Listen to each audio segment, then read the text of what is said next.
நம பார்வதிபதையே ஹர மகாதேவா. அன்பார்ந்த பக்தி ஒலி நேயர்களுக்கு சுவாமிநாத சாஷா அனந்த கோடி நமஸ்காரம். எல்லாம் இல்லை எம்பெருமானுடைய அனுகிரகத்துல நம்ம எல்லாம் நல்லா இருக்கும். சார் நான் நல்லா இருக்கேன்னு யார் மனப்பூர்வமா சொல்லுவார்கள்? இது எதனால் நமக்கு எப்படி கிடைக்கிறது அப்படின்னா, எல்லாத்தையும் விட முதல்ல இருக்கக்கூடிய பெரிய விஷயம் குலதெய்வம். குலதெய்வமே உன்னை கொண்டாடினேன், வினை தீர்க்கும் வலிவேலனே. குலதெய்வமே உன்னை கொண்டாடினேன்.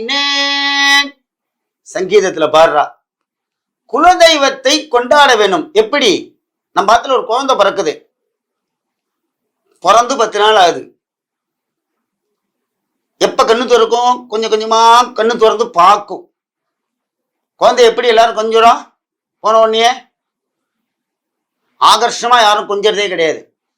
அந்த பிஞ்சு காலு, பிஞ்சு கை, பிஞ்சு கண்ணம். அண்ணே மமடிய மழை பாடியுள் மாணிக்கமே அப்படின்னு பாடுறார் சிவபெருமானே. மாணிக்கமே, என் செல்வமே, என் செல்லமே, என் கண்ணே, பட்டே மணியேன்னு குழந்தைய கொஞ்சிரும் இல்லையா? அதே மாதிரி குலதெய்வத்தை கொஞ்ச வேண்டும். குலதெய்வத்தை நீங்கள் எவ்வளவு கூப்பிடுறீங்களோ அவ்வளோ பக்கத்துல உட்கார்ந்து இருக்கிற சக்தி நமக்கு தெரியும். கூப்பிடணும் சார், கதறி கதறி கூப்பிடணும். ஐயப்பனுக்கு என்ன சொல்றேன்? சரண கோஷம்.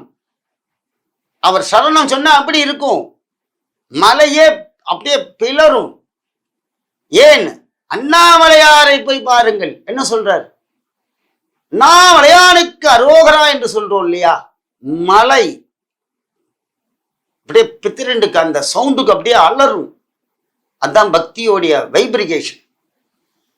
நமக்கு என்ன வைப்ரிகேஷன் அப்படின்னு பார்த்தா, நம்ம பார்த்து குலதெய்வ வைப்ரிகேஷன். வேற எதுவுமே வேண்டாம். இந்த குலதெய்வம் மட்டும் இருந்து நம்ம பக்கத்துல நின்றுட்டோம்னு வச்சுங்களேன்,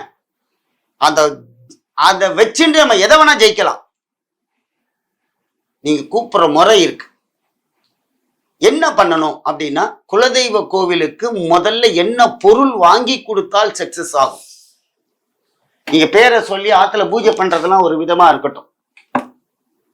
கோவிலில் நித்தியபடி பூஜை நடக்கிறதா? முதல்ல அந்த கோவில் பூஜை பண்ற சிவாச்சாரியாருக்கோ இல்ல பூசாரிகளுக்கோ சம்பளம், அவா குடும்பத்தை நம்ம முதல்ல ரட்சிக்கணும். அது ஒரு தர்மம். அடுத்ததாக அந்த குலதெய்வ கோவில்ல வருஷத்துக்கு ஒரு வாட்டியானு போய் அந்த கோவில் சுத்தம் பண்றதுல இருந்து எல்லாத்துக்கும் நம்ம கான்ட்ரிபியூஷன் நல்லா இருக்கணும். கான்ட்ரிபியூஷன் மட்டும் இருந்தா போதாது, நம்மளும் அதுல கலந்துக்கணும். மூன்றாவது, அந்த கோவில் கும்பாபிஷேகங்கள் வைபவங்கள் குலதெய்வக்காரா தான் முதல்ல அதுல அந்த தெய்வத்துக்கு அவ்வளோ ஈடுபாடா செய்யணும். நான்காவதாக, அதாவது நம்ம அமெரிக்கால இருப்போம், ஆனா அந்த சுவாமி எங்கேயோ ஒரு ஊர்ல ஒரு கிராமத்துக்குள்ள இருப்பா. நம்ம பார்த்து குலதெய்வம். இது எப்படி சார் வந்தது அப்படின்னா, நம்ம வம்ச தலைமுறைகள் அந்த ஊர்லேருந்து பிறந்து நம்ம அவ்வளோ உயர்ந்து நிக்கிறோம்னா, அவெல்லாம் அந்த தெய்வத்தை வழிபட்டத்தினால்தான் இன்னைக்கு நம்ம அமெரிக்கால இருக்கோம். அவ வழிபடலாம் நம்ம எல்லாம் ஒன்றும் கிடையாது. அதை தான் உங்களை வழிபட சொல்றேன். நீங்க வழிபட்டாதான் உங்க குடும்பம் நல்லா இருக்கும். இரண்டாவதாக, கோவில்ல ரொம்ப முக்கியமான விஷயம் என்ன அப்படின்னா, தீபம் எரிதல். குலதெய்வத்து கோவில்ல தீபம் அணையாம எரியணும். அதற்கு கோவிலுக்கு எண்ணெய் வாங்கி கொடுக்கணும். சார் நாங்க 100 குடும்பம் இருக்கு சார், அப்ப 100 லிட்டர் வாங்கி தரணுமா சார் அப்படின்னு கேட்டீங்கன்னா, உன்னுடைய பாகத்தை நீ சுவாமிகிட்ட செலுத்து. உன்னுடைய அர்ப்பணிப்பு அவருக்கு வேண்டும். சதா சர்வ காலமும் நம்மளுடன் இருப்பார் நம்ம குலதெய்வம். அதை வழிபடுங்கள். இதெல்லாம் கோவிலுக்கு செய்யணும். நீங்க நேரடியா வர முடியாட்டாலும் பூசாரியோ இல்ல சிவாச்சாரிய நம்பரை வாங்கி சுவாமியை நீங்க பிரார்த்தனை பண்ண சொல்லணும். என்ன, சுவாமி நேர வரமாட்டார். அவருக்கு ஒரு பிஏவா இருக்கிறவர் நம்ம சிவாச்சாரியார்கள், பூஜை செய்யக்கூடியவர்கள், பட்டாச்சாரியார்கள், கோவில் பூசாரிகள், மாரியம்மன்லாம் குலதெய்வமா இருக்கும், ஐயனார்லாம் குலதெய்வமா இருக்கும், கருப்பண்ண சுவாமிலாம் குலதெய்வமா இருப்பார், முனீஸ்வரும் குலதெய்வமா இருப்பார். எல்லாமே சிவசக்தி சுரூபமாக இருக்கும். பெருமாள் குலதெய்வமா இருப்பார், ஆஞ்சநேயர் குலதெய்வமா இருக்கார் ஒருத்தருக்கு. என்னுடைய சேனலில் நான் பேசிக்கொண்டிருக்கும் போது ஒரு மனிதர் என்னிடம் போன் பண்ணி கேட்டார், நான் உங்க குலதெய்வம் என்னன்னு கேட்டேன். எனக்கு ஆஞ்சநேயன் குலதெய்வம் என்று சொன்னார். அப்ப அந்த காலத்திலேயே அவ்வாத்துல ஆஞ்சநேயரை பிரதானமா குலதெய்வமா வச்சுட்டு இருக்கா. நிறைய சுவாமி அவதாரங்கள்ல நிறைய இருக்கு. ஆனால் அந்த கோவில் நன்றபடியாக இருக்கிறதா? செவுர்லாம் இடியாம இருக்கா? நம்ம தான் கேட்கணும். கேட்டு குலதெய்வத்திற்கு என்ன பொருள் வாங்கி தர வேண்டும் என்பதில் இதிலிருந்து நோட் பண்ணி கொள்ளுங்கள். ஏன்னா சுவாமிக்கு சாப்பாடு நடக்குதா, அரிசி வாங்கி தரணுமா, இதெல்லாம் சிவாச்சாரியிட்ட தான் கேட்க முடியும். அங்க பூஜை பண்றவாள்கிட்ட நீங்க கேட்டலாம், அவ சொல்லுவா. சுவாமிக்கு வஸ்திரங்கள்லாம் மாத்திருக்கேலா, அழுக்கு வஸ்திரம் சாத்திராதீங்கோ. என்ன சார் மிஞ்சி போனா செலவாக போகுது, 150 ரூபாய் 200 ரூபாய் இல்லை 300 ரூபாய் அந்த புடவை வேட்டி நம்ம கொண்டு கொடுத்தா அவ கட்ட போறான். கிராமத்துல இருக்கிற கோயில்லாம் பாருங்க, குலதெய்வம்னு சொல்லி அவன் அமெரிக்காவில் உட்காந்துட்டு இருக்கான். அந்த சுவாமிக்கு வேஷ்டி மாத்தத்துக்கு கூட வேஷ்டி கிடையாது. அவர் டெய்லி கருப்பு துணியை தான் கட்டிட்டு இருப்பார். அழுக்கா இருக்க வேட்டி தான் கட்டினுப்பா. அம்பாள் அழுக்கா இருக்க புடையை தான் கட்டினுப்பா. கேட்டா புதுசாக சொல்லுவார், யாரும் வருஷத்துல ஒரே வாட்டி வருவாங்க சார், வாங்கி குத்துட்டு போயிடுவாங்க. அது மாடு கிடு எல்லாம் கீழ்ச்சி எல்லாம் இதாயிடும், எலி கிளி கடிச்சு.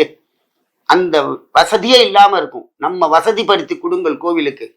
நீங்கள் வசதியாக இருப்பீர்கள். உங்களை வசதியா வச்சிருக்கிறதே இப்ப அந்த குலதெய்வம் தான். ஆனா கோவில்ல என்ன இல்லை என்ன இருக்கு அப்படிங்கிறத தயவு செய்து குலதெய்வத்துக்கு கோவிலில் பொருட்கள் இல்லைன்னா வாங்கி கொடுங்கள். வம்ச அபிவிருத்தி சார், குலதெய்வ சாபம் நீங்கும். ஜாதகத்தில் ஜோசியர் சொல்லுவார், குலதெய்வத்து கோயிலுக்கு போலையா சாபமா இருக்கே குலதெய்வ சாபம் அப்படிம்பார். அதெல்லாம் வேண்டாம் நம்ம குழந்தைகளுக்கு. தெய்வ சாபம் வேண்டாம். நீங்க தயவு செய்து நம்ம குலதெய்வத்தை குழந்தைகளுக்கு கொண்டு காட்டுங்கள். எத்தனையோ குழந்தைகளுக்கு குலதெய்வமே தெரியல, எல்லாம் அப்படியே ஸ்டைலா வந்துட்டு இருக்கா. தயவு செய்து ஒன்னே ஒண்ணு, சுவாமியால் யாராலையும் மாற்ற முடியாதது உயிர் கொண்டு வந்ததையும் உயிர் போவதையும், அந்த ஸ்டைலை மட்டும் யாரும் மாற்ற முடியாது. அதுக்கு மட்டும் தெய்வம் நிற்கிறது. அதனால நம்ம பார்த்து குழந்தைகளுக்கெல்லாம் இப்பயே குலதெய்வ பேரை சொல்லுங்கள். குலதெய்வம் எந்த ஊரில் இருக்கிறது என்பதை கொண்டு காட்டுங்கள். அடிக்கடி சொல்லிக் கொடுங்கள். இப்ப தாத்தா பாட்டி பேரே குழந்தைகளுக்கு தெரிய மாட்டேங்குது. கிராண்ட் ஃபாதர், கிராண்ட் மதர் இப்படிதான் சொல்லுதே தவிர, எங்க ராமச்சந்திர தாத்தா, எங்க சிவராம தாத்தா, எங்க முனிசாமி தாத்தா, எங்க பெரியசாமி தாத்தா, எங்க முத்தாயி பாட்டி ஒண்ணு சொல்லவே இல்லை சார். வருத்தமாக இருக்கிறது.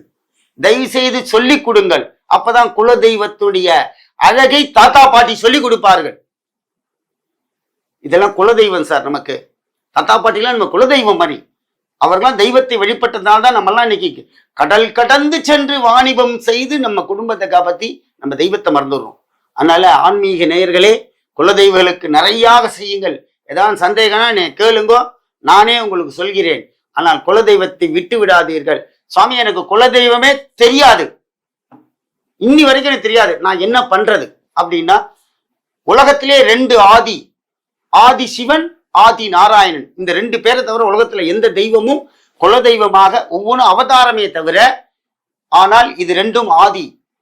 அதனால நீங்கள் சிவனை நினைத்து வழிபட வேண்டுமா, அண்ணாமலையாரையோ இல்லை உங்களுக்கு என்ன சிவாலயம் பிடிக்குமோ அதை குலதெய்வமாக சன்னதியில் போய் சொல்லுங்கள்.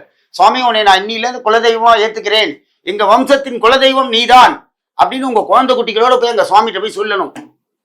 எனக்கு பெருமாளை பிடிக்கும் சார் அப்படின்னா, திருப்பதி தான் எனக்கு ரொம்ப பிடிக்கும், அதை நான் குலதெய்வமா எடுத்துக்கிறேன் அப்படின்னா, தாராளமா அந்த சன்னதியில போய் குடும்பத்தோட போய் சொல்லிடுங்க.